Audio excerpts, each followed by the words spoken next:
مودی پھر پاکستان پر حملے کی پلاننگ کرنے لگا، خفیہ منصوبے بے نقاب، آر ایس ایس پھر مقبوضہ کشمیر پر چڑھ دوڑی۔ فاشسٹ مودی نے وادی میں اسرائیل ماڈل نافذ کر دیا۔ یہودیوں اور ہندوؤں کا مسلم آبادی کا تناسب بگاڑنے کا گھناؤنا کھیل منظر عام پر آ گیا۔ نروانے نے مقبوضہ کشمیر میں بھارتی فوجی اڈے قائم کر دیے۔ عالمی میڈیا کے تہلکہ خیز انکشافات۔ بھارتی فوج بھی پاکستان پر پھر حملے کے خواب دیکھنے لگی۔ پاک فوج کا بھی اعلان جنگ۔ خبر تیز چینل کی ویڈیوز دیکھنے کے لیے چینل کو سبسکرائب کر لیجئے اور بیل کے آئیکن پر کلک کیجئے تاکہ آپ ہماری تمام آنے والی ویڈیو سے باخبر رہ سکیں۔ مودی حواس باختہ، ترکی، چین اور روس پاکستان کی ڈھال بن گئے۔ اس کے علاوہ بتائیں گے کہ آزاد کشمیر کے صدر نے بھارتی حکومت کا کون سا راز فاش کر دیا۔ ناظرین، بھارت پھر جہالت کی مثالیں قائم کرنے لگا۔ مقبوضہ کشمیر میں ہندوؤں کی آباد کاری کا منصوبہ بے نقاب۔ بھارتی فوج بھی بڈگام میں فوجی بستی تعمیر کرنے لگی۔ مودی اسرائیل کے ہاتھوں میں کٹ پتلی بن گیا۔ بھارت پاکستان پر حملے کی تیاری کرنے لگا۔ آئی ایس پی آر کے تہلکہ خیز انکشافات۔ پاکستان بھی ایک اور 27 فروری کی تیاری کرنے لگا۔ پاک فوج نے بھارت کی خفیہ سرجیکل سٹرائیک کا بھانڈا پھوڑ دیا۔ پی ایل کے ساتھ ساتھ پاک فوج بھی بھارت کے اہم علاقوں میں جا گھسا، جبکہ بھارت نے بھی مقبوضہ کشمیر کو نشانے پر رکھ لیا۔ اہم کشمیری علاقے میں فوجی اڈے بنا ڈالے۔ ناظرین، بھارت نے ایک بار پھر پاکستان پر حملے کی بھڑک لگاتے ہوئے مقبوضہ کشمیر کو اپنا نشانہ بنا لیا ہے۔ تازہ ترین میڈیا رپورٹس کے مطابق مودی حکومت نے مقبوضہ کشمیر میں اپنے فوجی اڈے قائم کر دیے ہیں اور پاکستان پر حملے کی تیاری کرنے لگا ہے۔ تازہ ترین میڈیا رپورٹس کے مطابق آزاد جموں و کشمیر کے صدر سردار مسعود خان نے کہا کہ بھارتی حکومت نے مقبوضہ وادی کشمیر کے ضلع بڈگام میں پہلی فوجی بستی تعمیر کرنے کے لیے 2 کنال زمین کا انتخاب کر لیا ہے، جہاں ان فوجیوں اور ان کے خاندانوں کو آباد کیا جائے گا جنہوں نے کشمیریوں کے قتل عام میں حصہ لیا، یا ان فوجیوں کے خاندان کو بسایا جائے گا جو حریت پسندوں کے ہاتھوں قتل ہوئے۔ صدر آزاد کشمیر نے کہا کہ بھارت پہلے ہی جموں میں 2 فوجی بستیاں تعمیر کر چکا ہے، لیکن وادی کشمیر میں سیاسی جماعتوں اور حریت پسند گروپوں کی مخالفت کی وجہ سے ایسی بستیاں تعمیر کرنے میں ناکام رہا۔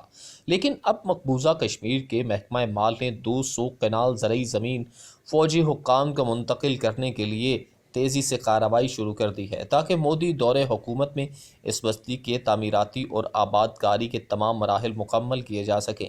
یہ بھی بتاتے چلیں کہ مقبوضہ کشمیر کے باسیوں کو طویل ترین کرفیو کا سامنا ہے۔ معصوم بچے، ناتواں بوڑھے، خواتین گھروں میں قید ہیں۔ ہزاروں نوجوانوں کو لاپتہ کر دیا گیا ہے۔ ماورائے عدالت قتل اور بنیادی حقوق کی پامالی کا سلسلہ جاری ہے۔ مقبوضہ وادی میں آبادی کا تناسب بدلنے کے لیے بھارتی سرکاری افسران کے خاندانوں اور ہندوؤں کو ایک منظم صوبے کے تحت آباد کیا جا رہا ہے۔ یہ وہی تکنیک ہے جو اسرائیل نے فلسطینی علاقوں کے لیے اختیار کر رکھی ہے۔ ویڈیو میں مزید بتائیں گے کہ مودی حکومت نے مقبوضہ کشمیر میں ہندوؤں کے لیے کون سا ماسٹر پلان بنا لیا ہے۔ ناظرین، مقبوضہ وادی میں خون کی ندیاں فاشسٹ مودی کی بربریت کی ایک المناک مثال ہیں۔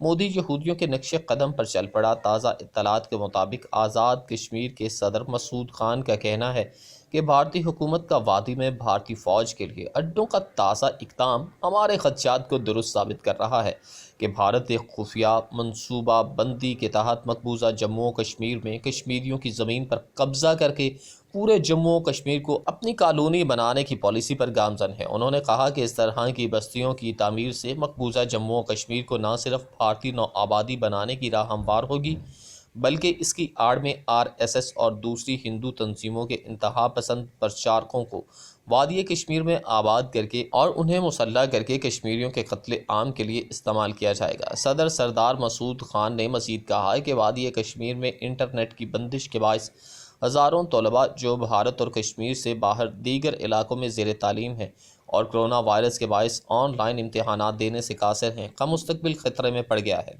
انہوں نے کہا کہ مودی حکومت ایک سوچی سمجھی سازش کے تحت کشمیریوں کو زندگی کے ہر شعبے میں اندھیرے میں دھکیل کر انہیں بھارتی غلامی قبول کرنے پر مجبور کر رہی ہے، جس میں وہ انشاءاللہ کبھی کامیاب نہیں ہوگی۔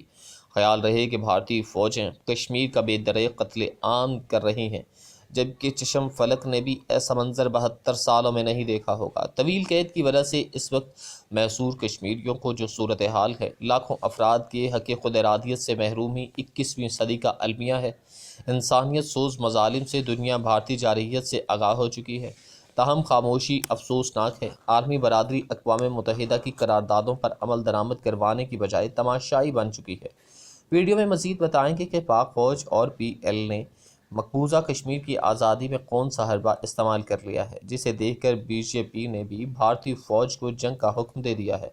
ناظرین، اپنی فوجی طاقت پر بھروسہ رکھنے والا بھارت چین سے فوجی محاذ پر مار کھانے اور طاقت کے میدان میں اوندھے بل گرنے کے بعد چین کی سرگرمیوں پر نظر رکھے ہوئے ہے، جبکہ دوسری جانب مقبوضہ کشمیر مسلم اکثریتی آبادی والا علاقہ ہے۔ اس میں قریب 65% مسلمان ہیں اور مزاحمتی تحریک والے علاقوں میں مسلم آبادی کا تناسب تقریباً 100% ہے۔ نریندر مودی کی بھارتیہ جنتا پارٹی کی سخت گیر اساسی جماعت راشٹریہ سوائم سیوک سنگھ برسوں سے کشمیر کے زمینی حقائق تبدیل کرنے کی وکالت جاری رکھے ہوئے ہے۔ ایسا دکھائی دیتا ہے کہ آر ایس ایس کا دیرینہ پلان اب تکمیل کے قریب ہے۔ کشمیر میں مستقل رہائش اختیار کرنے والے قوانین سن 1927 میں لاگو ہوئے تھے۔ انہی قوانین کے تحت مقامی آبادی کو جائیداد کی خرید و فروخت، حکومتی محکموں میں ملازمت کے مواقع، یونیورسٹی میں داخلے اور بلدیاتی انتخابات میں حق رائے دہی جیسے حقوق حاصل ہیں۔ ماہرین کا خیال ہے کہ اس نئی پیش رفت سے بھارت میں بسنے والے 200 ملین مسلمانوں میں پریشانی کی نئی لہر ہوگی۔ ماہرین سماجیات کے مطابق یہ مسلمان ہی اصل میں بھارت کی سیکولر شناخت کے سنبھالے ہوئے ہیں اور ایسے اقدام سے یہ شناخت مزید دھندلا جائے گی۔ خیال رہے کہ 1 سال گزر جانے کے بعد مقبوضہ کشمیر میں آج بھی انسانی حقوق کی صورتحال نہایت سنگین ہے۔ پوری وادی جیل خانے میں تبدیل ہو چکی ہے۔ بھارتی فورسز نے 1 سال کے دوران 214 کشمیریوں کو شہید، 1390 کو زخمی اور 13,000 سے زائد کشمیریوں کو گرفتار کیا۔ بھارتی فورسز نے بیلٹ گنوں سے 10,000 سے زائد کشمیریوں کو نشانہ بنایا۔ انٹرنیٹ سروسز کو 55 مرتبہ بند کیا گیا۔ ویڈیو کے آخر میں بتائیں گے کہ مقبوضہ کشمیر میں مودی کے ظلم و ستم کا اقوام متحدہ نے کیا توڑ نکال لیا ہے۔ ناظرین، بھارت نے ہمیشہ ہی سرحدوں پر اشتعال انگیزی سے کام لیا، پھر چاہے وہ سرحد پاکستان کی ہو یا چین کی یا مقبوضہ کشمیر سے متعلق کوئی قدم ہو۔ ایک تو یہ بات سمجھنی چاہیے کہ 5 اگست کا واقعہ اچانک نہیں ہوا۔ گزشتہ 10 سال سے بی جے پی اور ان کی حمایتی جرنیل اس معاملے کو اٹھا رہے تھے کہ پاکستان کے ساتھ ہمارا معاملہ سیٹل نہیں ہو رہا، لہٰذا جموں و کشمیر اور لداخ کو الگ کر دیں۔ تو ایسا بالکل نہیں تھا کہ پاکستان کو کوئی بے خبری نہیں تھی کوئی خبر نہیں تھی، جبکہ دوسری جانب چین نے بھارت کی لداخ کے میدان میں ایسی درگڑھ بنا دی ہے کہ جس سے پوری دنیا سبق لینے لگی، جبکہ عالمی دفاعی ماہرین نے بھارت کو متنبہ کر دیا ہے کہ وہ پاکستان اور چین سے چھیڑ چھاڑ نہ کرے، لیکن بھارت کے کان پر جوں تک نہ رینگی اور وہ اب پاکستان پر حملے کے خواب دیکھنے لگا ہے۔